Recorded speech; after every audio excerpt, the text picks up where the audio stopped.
This is the Apple Watch Ultra 2.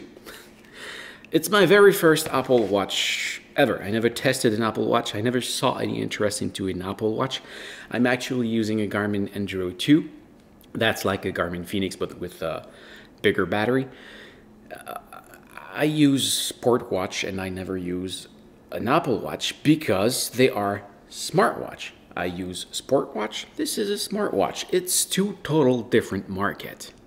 But last year, Apple released the Apple Watch Ultra 1, and they said that this is the watch for the adventurer, the one that do great adventure, that climb Mount Everest, that do expedition, and those kind of thing. And I made a video about it, saying what I thought about that watch. I had wanted to buy it and test it, but I didn't do it because at that time I didn't have an iPhone. I had an Android phone. And I would have need to buy an iPhone to test the watch. So I just cancel it and just give my thought based on the spec of the watch. And briefly, what I said was that it was a terrible sport watch. Maybe a great smartwatch and probably the best smartwatch, but a terrible sport watch. And I think this year it's exactly the same. But I received a lot of comments saying that I should not talk about it because it's an Apple product, of course, that I should not say bad thing about it if I did not test it before. So this year I will test it with an open mind, and then I'll be free to say what I really think about it. So this video is all about my expectation. I'll do an unboxing then, and then in a week or two I'll talk about what I think it is.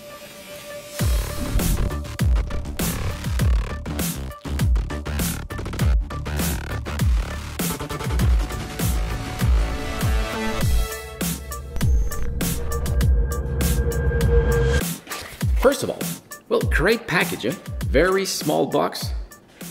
That's the way they ship it. Not a huge box to receive a small box. And it's the very first Apple product that is carbon neutral. And that's great. Very, very basic packaging. No ink except on that leaf over here.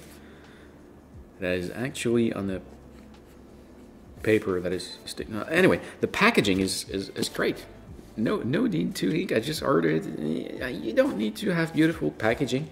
I think, well, it's a great packaging, but it's simple, and I can see all the effort they put into it to be the greener possible.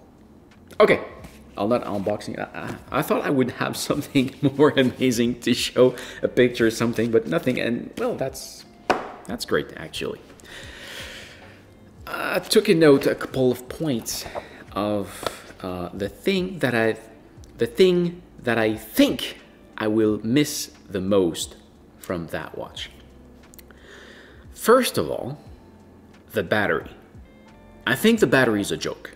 Ultra 2 still gets the same great battery life and longest battery life with a stunning design. Over the last year, Ultra has helped people accomplish extraordinary feats, like summiting the tallest mountains, completing demanding endurance races. 36 hours in normal use. And normal use means, I think you check the time 180 times a day. You respond to, you use it a bit all day long, and you do about an hour of activity a day. You listen a bit of music, I think they also said. So 36 hours of normal use. I think this is not so much. With that watch, just with my use, which is wearing it 24 hours a day and doing around 2 hours of activity a day, in average, this watch lasts for around 2 weeks. And the point where I can see that it's the most disturbing, they say 17 hours of workout in low power mode. So from my understanding, low power mode means that you disable some things. I don't know, maybe the earth rate or less precise GPS or something like that. It's 17 hours. Last year I made a 24-hour challenge, so it just can't do it. And the following days or week I will do an Everesting. This means that I take a hill and I climb it, go down, climb it, go down, climb it, go down until I reach 8,847 meters, which is the equivalent of Mount Everest. This will take around 24 hours, so I won't be able to do it with that watch. Recently I did a rafting expedition that lasts for 3 days. With that watch I end up with more than 50% of battery, if I will remember. With that watch it's just not possible. So I see a lot of things that I do that the battery does not last long enough to do, and it's really not a problem with that watch. So yeah, and that battery life also brings me to some question. The sleep tracking, for example. If the battery lasts only 36 hours in regular use, this means that it doesn't last 2 days. So this means that I need to recharge it every day.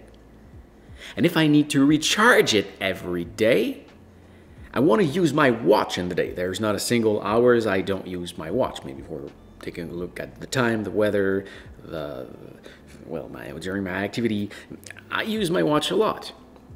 So technically, I will want to charge it when I'm sleeping. So this, if it's on charge when I'm sleeping, it will not track my sleep. It's not the end of the world for me, but they also sell it as a sleep tracker. Do I need 2 Apple Watch to track my sleep? I don't know. That's a bit weird for me. So, yeah. And they say that the battery is excellent. It's the best battery to put on a watch. Seriously, I never ever had a watch of all my life that lasts 36 hours. Never. Okay, yes, it does a lot of things. It's a smartwatch. It's connected to your phone. You can pay with it. You receive all your notifications. You can make a call on it. Of course, the battery lasts longer. Of course. But, yeah. Don't say it's the best battery ever for a watch. Okay, next point. Tactile screen. From my experience, tactile screen is great. It's great to have a tactile screen on a sport watch. This watch actually have a tactile screen, and it brings up new features that wasn't available on previous model of this watch, because it's a new thing that the Phoenix have a tactile screen. But on a sport watch, the tactile screen must be optional and should be totally, you should have an option to disable it. So you can use all the watch without the touchscreen. And I think this will not be possible. There's a touchscreen, there's the scroller, the crown, and there's one button. That one has 5 buttons. I can do everything with my 5 button. I mean, on regular use, that's fine. You can use the touchscreen, and even if I don't like it because you just put your finger onto it and your screen become gross, I never use the touchscreen on that one. But when you do sport activity, for example, if I'm running and I want to do something on the screen, I will use the button, not the touch screen. When I'm cycling, if for example I want to change page, just reach on my handlebar like that, change the page, and then take a look at it. Now with a tactile screen, it can't go as well as with buttons, especially if it's raining. Maybe I'm wrong. Maybe it go really, really well with water. Maybe I'm wrong. But if I go take a walk, and yes, if it's raining outside, I don't care. I go take my walk. Even if it's raining really, really hard. The only reason I'm not going to take my walk if I want to go take a walk if there is thunderstorm outside. So if I'm all wet, my watch is all wet, and I want to do something on it, and I can't because the screen is all wet and it just do a bunch of nonsense, it's not great. It's not great. If I go swimming, I really have a doubt on this one. If I go swimming, I will be able to do all my stuff on the watch. And they also sell it as a dive computer. I have my doubt for a screen with a dive computer. And there's especially a moment in the year over here that a tactile screen is surely the worst option. And I'm talking about winter. That's how it does look in winter. I don't even see my watch, but when I need to take a look at it, well, I can just pull that up like that. It's not the best. Of course, it's not the best. You lose a lot of dexterity, but because there is buttons, with that, I don't care. I can press the button. It goes very well. Not as much as with naked hand, but still, I can do all my stuff when it's minus 30 and I have my gloves. With a tactile screen, you just can't do those kind of things. There's the crown. I did test a crown with a Coros watch, but it's not as great. It's not a great experience with those big gloves. And with the Coros, the experience I had, the crown does get in the way of my coat or my gloves, and that was doing some stuff. The one of the Apple Watch looks better, but I don't think it will be a great option. It's just my expectation. Maybe I'm wrong. One other thing that I think I will miss a lot is this, the flashlight. And this flashlight is, oh, it's awesome. It's awesome. I use it. I realized how much I use it recently because I tested another watch that doesn't have a flashlight. And I use it at least 2 or 3 times a day. And I do it a lot of night activity. And most of the time, I don't bring a light because I know I have this one if I really need it. I do my night walk in mountain, in trails, in the city, whatever. I do it without light. I don't need it. My eyes are used to see well in the dark. The only sport activity I do with a light at night is biking because I go very, very fast, so I need to see a bit more forward. But yeah, sometimes it happens that it's too dark and I need to have my flashlight. And I have one here. And it can be turned on this quick. With that, the only flashlight option there will be the screen to be white and bright. Of course, it's better than nothing, but I'm sure that it's not comparable to a real flashlight. And it's something that I use a lot. And I want to come back on the battery. Did I say that actually I said it's 17 hours of battery in low power mode, and actually I only have 72% battery left, and if I start a biking activity, I will have 49 hours of battery left in GPS mode, full mode. No, not in power saving mode. If I go in power saving mode with 72% of battery, I'll go up to 79%. This means I've got full GPS, but no heart rate. And, oh, there's also a max battery, but this one should be terrible. I never use it. It's 190 hours battery left. And if I go in max accuracy, so it's dual GPS and everything, that's 32 hours left. And that's not even with the full battery, that's with 72% of battery. So again, battery, terrible. The next thing is about mapping. I don't know what this will be. This, I'm skeptical. Will it be the Apple map that will be inside? It's been a while that I didn't use Apple Map, but from the latest experience I had with it, that was terrible. Maybe it's better today, I don't know. Maybe it's better. But with this one, I've got pretty much everything that you can find on OpenStreetMap. You got a lot of trails that are not mapped on many maps that are trailed inside this one. You can find picnic tables, antennas, geographic points, lodging, camping spot, and those kind of things. They are all inside the watch. I don't know if this will be in here, and it's very useful to have it. So again, I don't know. Then for the look, and this is very personal, I think the look of the Apple Watch is...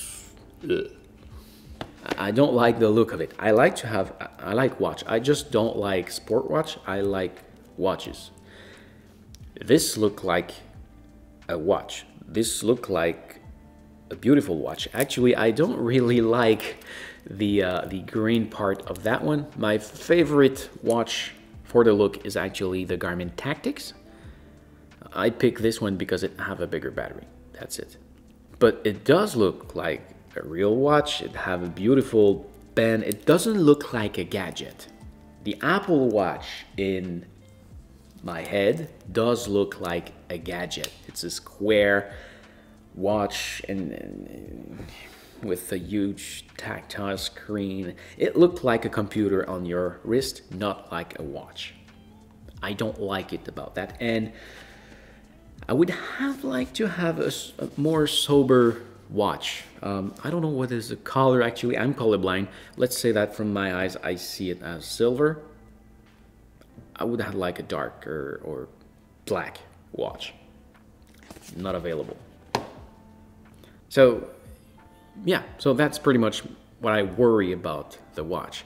This is a navigation tool. It's not just a sport watch, it's a navigation tool that, not this one, but watch like this one saved my life, I would say at least twice, because I was lost in the wood, in the mountain, on the top, in a snowstorm. It saved my life at least twice, probably. With that, I don't know. I will rely on something that is always about to run out of battery. Because 17 hours of battery, when I got this on this watch, it means for me it's time to recharge it. And for this one, it means that it's at the best it can be, in low power mode. So if I'm lost in a mountain, I don't want to rely on something that is about to die. Doesn't work for me. Just recently, I did just a one-day trip that lasts for, in the mountain, we did 4 mountains in a row. That was a 30 kilometers hike. That lasts 10 or 11 hours. It's kind of short for the period of time. And remove the time. I drive 3 hours to get there. I drive 3 hours to come back. I don't know. I think it's not good. I think it's really not good. But yeah, it's carbon neutral. That's great. It's probably the best smartwatch available. But I think it's one of the worst sport watch available also. If you're running once a week, you're just do walking in the city and those kind of things, it's probably perfect for you. But if you're a real adventurer, the one that they show on their sale page, you see pictures on Everest or very, very high mountain. You see people doing huge activity, expedition.